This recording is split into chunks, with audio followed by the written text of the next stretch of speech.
Saviez-vous qu'il existe une astuce simple qui permet à un plant de courge de produire 15 kg ou plus de fruits? J'ai passé des années à cultiver des courges de manière conventionnelle.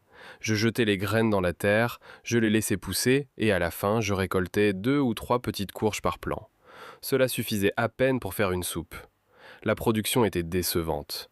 Je pensais que c'était ainsi, que la courge rendait peu en culture domestique. Jusqu'à ce qu'en parlant avec des producteurs lors d'une foire d'agriculture familiale, l'un d'eux m'a raconté que le secret d'une production abondante de courges ne réside pas dans un engrais spécial ni dans une variété magique. Il réside dans une technique de gestion qui oblige la plante à produire beaucoup plus de fruits au lieu de développer un feuillage infini. Il m'a expliqué la méthode en détail. Je suis rentré chez moi et je l'ai testé lors du semis suivant. La différence fut incroyable. Sur un seul plant, j'ai récolté 6 grandes courges et 5 moyennes. J'ai tout pesé, 16,5 kg sur un seul plant, plus de 5 fois ce que j'avais l'habitude de récolter. Aujourd'hui, ici sur Racines Interdites, je vais vous enseigner cette astuce complète, étape par étape, pour que vous transformiez votre culture de courges. Et il y a un secret sur la pollinisation manuelle qui garantit que toutes les fleurs se transforment en fruits. Si vous voulez des courges abondantes, sans dépenser plus d'espace ni d'effort, laissez votre j'aime maintenant et abonnez-vous à la chaîne. Nous allons découvrir ensemble cette astuce. Pourquoi la courge commune produit-elle si peu? Avant de vous enseigner l'astuce, je dois vous expliquer pourquoi la méthode conventionnelle consistant à laisser la courge pousser librement donne une faible production. Quand vous comprenez le problème, la solution prend tout son sens. La courge est une plante à la croissance vigoureuse et pratiquement illimitée. Une seule plante peut produire des tiges de 10, 15 et même 20 mètres de long si on la laisse pousser librement. Elle pousse, elle pousse, elle pousse. Elle occupe un espace énorme. Le problème est qu'une plante qui dépense de l'énergie à faire pousser des tiges et des feuilles n'a pas d'énergie restante pour produire des fruits. L'énergie est limitée. Plus elle va au feuillage, moins elle va aux fruits. De plus, lorsque la plante a beaucoup de tiges, elle produit beaucoup de fleurs, mais elle ne parvient pas à soutenir tous les fruits potentiels. Les courges commencent à pousser, mais elles restent petites ou tombent même avant de mûrir, car la plante n'a pas les ressources pour toutes. Autre problème, les tiges très longues rendent la pollinisation difficile. Les fleurs sont dispersées sur une zone géante, loin les unes des autres, et les abeilles ont du mal à toutes les polliniser de manière efficace. L'astuce que je vais vous enseigner est basée sur une taille stratégique et la gestion des tiges. Vous allez contrôler la croissance de la plante en dirigeant toute l'énergie vers la production de fruits au lieu d'un feuillage inutile. C'est une multiplication de la productivité sans utiliser aucun produit chimique, seulement une gestion intelligente. Choisir la bonne variété. L'astuce fonctionne avec n'importe quelle variété de courge, mais certaines réagissent particulièrement bien. Je vais vous dire lesquelles choisir. La courge Moranga ou Kabocha. Excellente. Elle produit des fruits de 2 à 3 kg chacun. Avec la bonne gestion, vous récoltez facilement 5 à 7 courges par plant, totalisant 15 kg ou plus.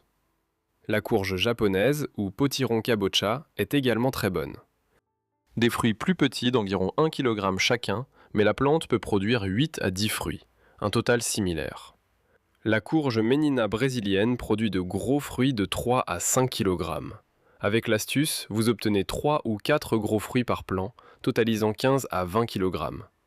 Évitez les courges géantes de type atlantique ou les morangas géantes si vous voulez de la quantité. Celles-ci produisent 1 ou 2 fruits énormes, mais le poids total ne compense pas. J'utilise la moranga car elle est polyvalente, savoureuse et se conserve bien pendant des mois après la récolte. Préparez un sol riche. La courge est une plante très exigeante en nutriments. Pour produire 15 kg de fruits, elle a besoin d'un sol extrêmement riche. Je vais vous enseigner la bonne préparation. Choisissez un endroit qui reçoit le plein soleil toute la journée. La courge a besoin d'au moins 8 heures de soleil direct. Plus il y a de soleil, mieux c'est. Creusez un grand trou de 60 cm de diamètre et 40 cm de profondeur. Vous allez planter 1 ou 2 plants dans ce trou enrichi. Remplissez la moitié du trou avec du compost organique bien mûr ou du fumier de vache bien décomposé. La courge adore la matière organique abondante. Ajoutez 3 cuillères à soupe de poudre d'os. Le phosphore stimule la floraison et la formation des fruits. Ajoutez 2 tasses de cendre de bois tamisée. Le potassium est essentiel pour des fruits gros et savoureux. Mélangez tout très bien avec la terre que vous avez retirée du trou. Le mélange final doit être riche, sombre, avec une odeur de terre de forêt. Complétez le trou avec ce mélange en formant un monticule légèrement surélevé. L'élévation aide au drainage et réchauffe le sol plus rapidement. Arrosez abondamment et laissez reposer pendant une semaine avant de planter. Ce repos permet aux nutriments de s'intégrer. Planter et établir le plan. Vous pouvez commencer avec des graines ou avec des plants prêts à l'emploi. Je vais vous enseigner les deux méthodes.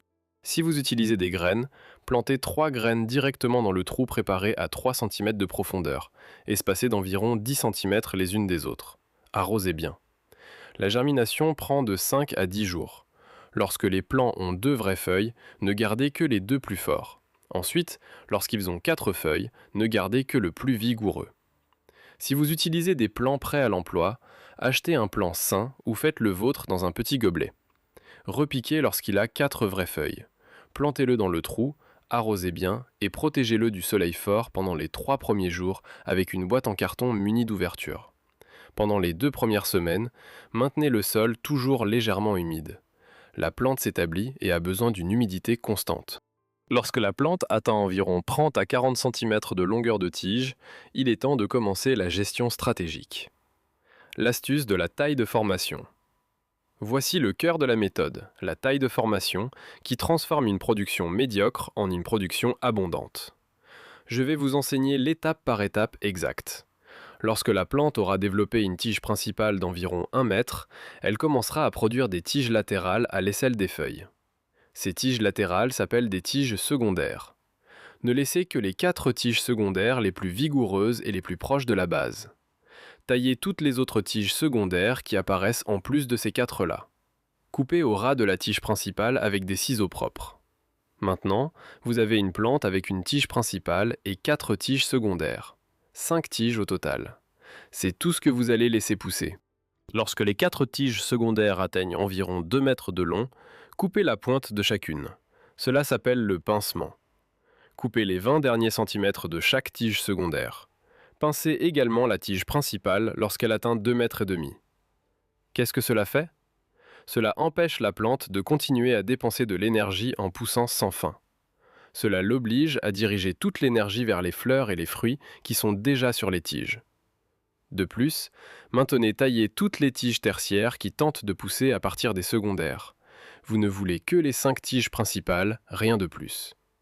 Avec cette gestion, la plante reste compacte, contrôlée, mais extrêmement productive.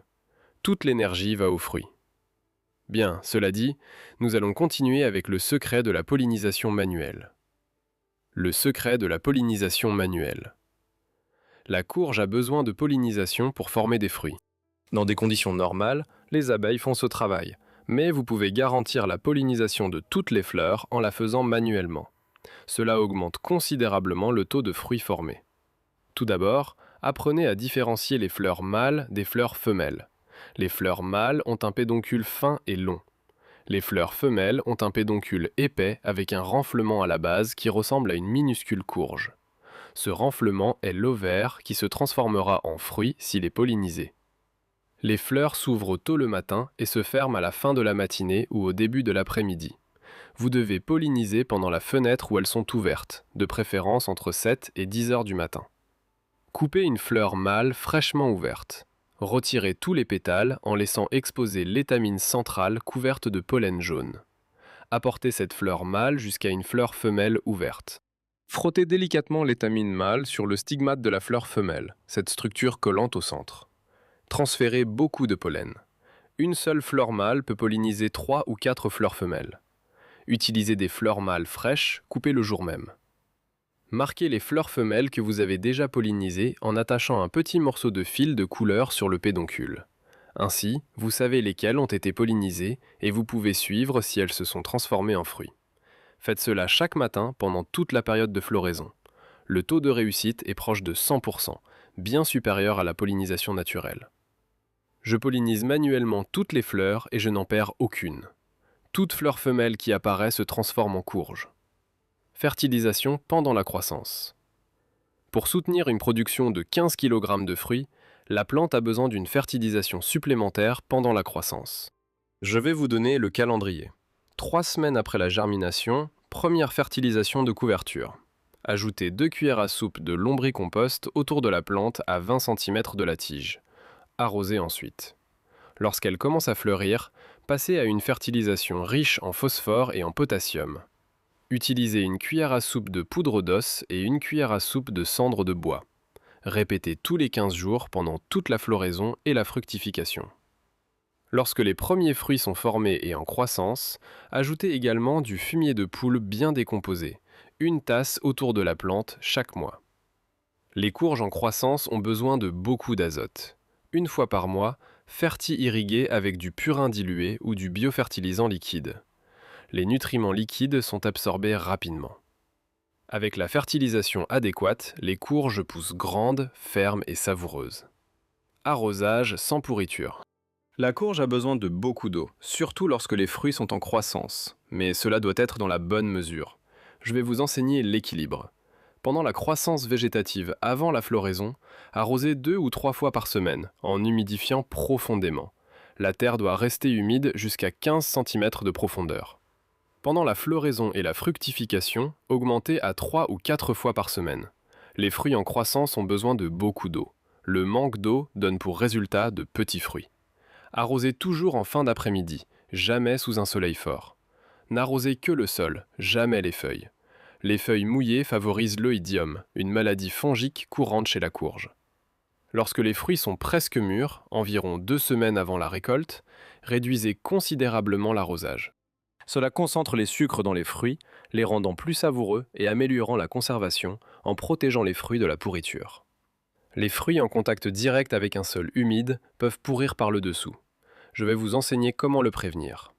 Lorsque chaque courge atteint environ 15 cm de diamètre, placez une planche, une tuile ou un morceau de polystyrène en dessous.